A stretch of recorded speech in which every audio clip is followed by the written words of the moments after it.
కూడి వచ్చిన సంఘ బిడ్డలందరికీ వందనాలండి. కొద్ది నిమిషాలు పరిశుద్ధ గ్రంథంలోంచి యాకోబు జీవితంలోంచి కొన్ని మాటలు నేర్చుకుందాం. హల్లెలూయా. యాకోబు జీవితంలోంచి ఆదికాండం 27వ అధ్యాయం 41-43 వచనాల వరకు చూస్తే, ఏశావు అతని మీద పగబట్టెను, నా తమ్ముడైన యాకోబును చంపెదను అని అనుకునేను. ఇది మనందరికీ తెలుసు. యాకోబును గురించి తెలియని క్రైస్తవుడు అంటూ ఎవరైతే ఉండరు. హల్లెలూయా.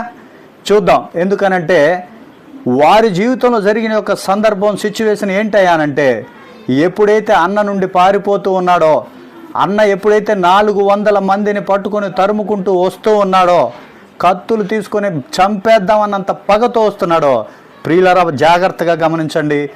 యాకోబు ఒక ప్రార్థన చేస్తాడండి.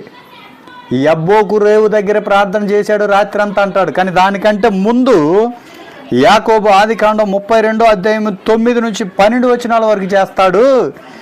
ఏశావు చేతి నుండి నన్ను తప్పించయ్యా అని ఒక ప్రార్థన చేస్తాడండి. అద్భుతం అన్నమాట. ఆ ప్రార్థన ఎంత శక్తి కలిగిందంటే 400 మంది హృదయాన్ని మార్చేసింది. ఏశావు హృదయాన్ని